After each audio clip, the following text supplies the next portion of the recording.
एक फिक्स कर दें कि रिलीफ मिले।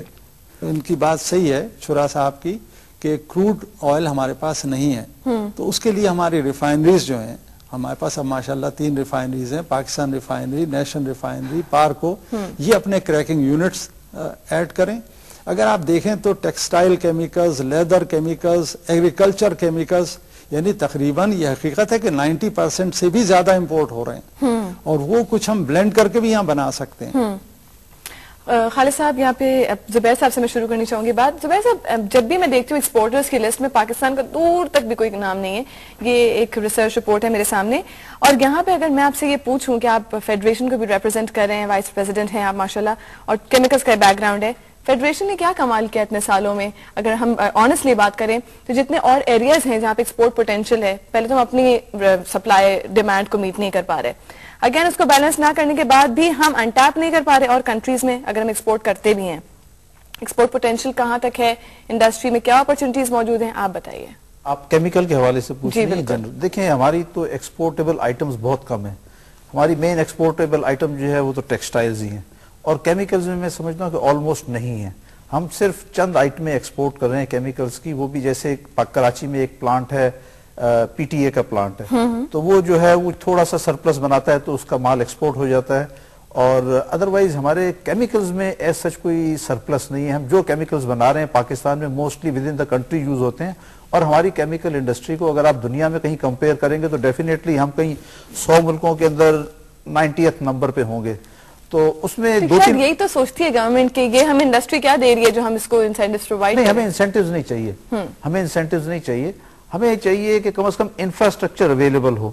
अब जैसे मैं आपको एक मिसाल दूंगा, ये जो आपने रिफाइनरीज का जिक्र किया कि ठीक है हमारी 3 रिफाइनरीज हैं, इनमें से 2 रिफाइनरीज जो है वो नेफ्था एक रॉ मटेरियल है जिनकी रिफाइनरी में से निकलता है, वो उसको एक्सपोर्ट कर रही है। उनकी टोटल एक्सपोर्ट जो है वो अराउंड $200 मिलियन की है। अगर आप ये naphtha as a naphtha export ना करें और इसको क्रैक करें, इसको क्रैक करके फर्दर इससे जो है पॉलीमर्स बनाएं, तो ये जो आप आज $400-500 पे एक्सपोर्ट कर रहे होते हैं वो आप $1500 का एक्सपोर्ट कर सकते हैं। अच्छा। तो हमें चाहिए कि इसमें कोई ऐसी इंडस्ट्री आए जो वैल्यू एडिशन, या रिफाइनरी उसको नेफ्था क्रैकर लगाए। अगर वो नेफ्था क्रैकर लगाती है या कोई और कंपनी आके लगाती है जो इनसे नेफ्था ले और नेफ्था लेके यही क्रैक करके आगे पॉलीमर्स बनाए, पॉलीमर्स जो है उनकी आज की कीमत एवरेज $1500 पर टन है और नेफ्था की अराउंड $500 to $600 पर टन है, तो हम बहुत बड़ी वैल्यू एडिशन कर सकते हैं। अभी हम पॉलीमर्स जो हैं सिर्फ इनकी इंपोर्ट पे $800 मिलियन यूज कर रहे हैं, सिर्फ पॉलीमर्स की जो नेफ्था से आगे बनते हैं केमिकल प्लास्टिक्स, उन रॉ मटेरियल की इंपोर्ट में हम $800 मिलियन यूज कर रहे हैं। तो अगर हम ये $200 मिलियन का जो आपका नेफ्था एक्सपोर्ट करते हैं, अगर इसको हम पॉलीमर्स में सूरत में कन्वर्ट करें तो डेफिनेटली हमारी एक्सपोर्ट्स बहुत बढ़ सकती हैं। ओके व्यूअर्स, यहाँ पे SWOT एनालिसिस इख्तिताम को पहुंचता है। नेक्स्ट सेगमेंट की तरफ चलने से पहले लेते हैं एक short break on mind your business.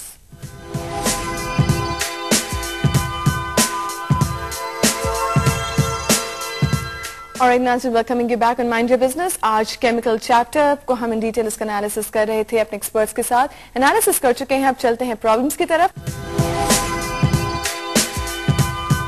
Problems की तरफ अगर मैं चलती हूँ तो मुझे जो प्रॉब्लम्स नजर आए वो ड्यूरिंग सर्चिंग द इंटरनेट, तो उसमें कुछ इश्यूज आए, जिस रिसर्च रिपोर्ट भी पढ़ी कुछ, उसके बाद जो इश्यूज फाइनली सामने आए वो यही था कि इसमें काफी ज्यादा हाई डेप्रिसिएशन होती है प्लांट एंड इक्विपमेंट की, जिसमें कॉस्टली स्पेयर्स एंड रिप्लेसमेंट्स होती है प्लांट्स की, लो कैपेसिटी प्लांट्स हैं हमारे पास। इंडस्ट्री में स्मॉल मैन्युफैक्चरर्स ज्यादा हैं जिसकी वजह से इम्पोर्ट कॉस्ट भी हायर पड़ती है। केमिकल इंडस्ट्री एनर्जी इंटेंसिव भी है, पावर प्राइसेस भी इस वक्त काफी हाई है मुल्क में, यही बात हम कर चुके हैं।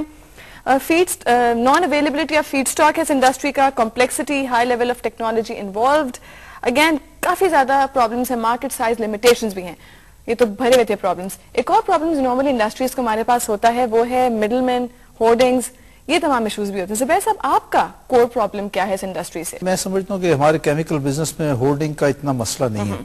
हमारे जो मसले हैं वो अवेलेबिलिटी ऑफ रॉ मटेरियल्स के हैं।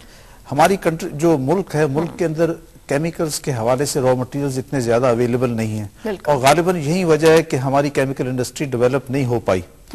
दुनिया में आजकल ऐसा है कि इंडस्ट्री वहीं लगती है कि जहां पे रॉ मटेरियल सस्ता हो, तो जिन जिन ममालिक के पास रॉ मटेरियल सस्ते हैं, मोस्टली केमिकल इंडस्ट्री के रॉ मटेरियल पेट्रोलियम बेस्ड होते हैं, बिल्कुल, या वो पेट्रोल से निकलते हैं या वो उन गैसेस से निकलते हैं, वो इथेन गैस है, मीथेन गैस है, प्रोपेन गैस है।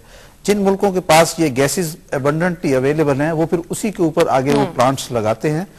तो एक बात वाजे होनी चाहिए कि ये इवन इन नियर फ्यूचर 5-10 साल में भी जो है पाकिस्तान कोई बहुत बड़ा Phenomenal growth नहीं हो सकती। पाकिस्तान में केमिकल इंडस्ट्री कभी बहुत बड़ी ग्रो नहीं करेगी। प्रॉब्लम कहाँ पे है और क्या प्रॉब्लम है आपकी बीइंग पार्ट ऑफ इट? मैंने पहले कहा कि सबसे पहले इसमें बड़ी हैवी इन्वेस्टमेंट की जरूरत है। कौन करेगा वो? हैवी इन्वेस्टमेंट जो है जी, मैंने कहा कि एनवायरनमेंट, उसके लिए एक एनवायरनमेंट की जरूरत होती है। बिल्कुल, लॉ एंड ऑर्डर। हाँ, एनवायरनमेंट जब बेहतर होगी तो सारी दुनिया के लोग, जहाँ एनवायरनमेंट बेहतर होती है तो वहाँ लोग फौरन आते हैं। प्रॉफिटेबिलिटी के लिहाज से Pakistan is the best country अभी तक। पाकिस्तान में और जो बाहर के मुल्क इन्वेस्ट करके आ रहे हैं, खासकर ऑयल फील्ड में आ रहे हैं, टेलीकॉम में आ रहे हैं, तकरीबन 50% एनुअल कमा रहे हैं, जबकि दुनिया में इंटरेस्ट 1-2% से ज्यादा नहीं है। इसलिए वो लोग आ रहे हैं, हमारे लिए नहीं आ रहे, अपने प्रॉफिट के लिए आ रहे हैं। जब इन्वायरमेंट होगी तो फॉरेन इन्वेस्टमेंट भी करेगा और लोकल। सबसे पहले इन्वायरमेंट के लिए जरूरी होता है कि लोकल इन्वेस्टमेंट करेगा तो बाहर वाला इन्वेस्टमेंट करेगा। खालिद साहब, कंसल्टेंसी प्रोवाइड कीजिए। हमारे यहाँ पे 2 एक्सपर्ट्स भी बैठे हैं, इनके लिए आप क्या कंसल्टेंसी प्रोवाइड करेंगे? जो प्रॉब्लम्स है इस इंडस्ट्री को जो रोक रहे हैं फ्लरिश करने से, फैक्टर्स। असल में पहले हम ये देखें कि जो ऑलरेडी हम चीज प्रोड्यूस कर रहे हैं उसको गवर्नमेंट पॉलिसी से कैसे पॉपुलराइज कराया जा सकता है। बिल्कुल। साथ में मैं आपको कंसल्टेंसी का भी बता दूंगा। मिसाल के तौर पर हम मोलेसेस एक्सपोर्ट करते थे, अब शुगर इंडस्ट्रीज जो हैं वो अल्कोहल बना रही हैं। उस अल्कोहल को पेट्रोल के साथ मिक्स करके इस्तेमाल किया जा सकता है। इसमें गवर्नमेंट की सपोर्ट चाहिए होगी। शुगर इंडस्ट्रीज की एसोसिएशन को इनवाइट करें।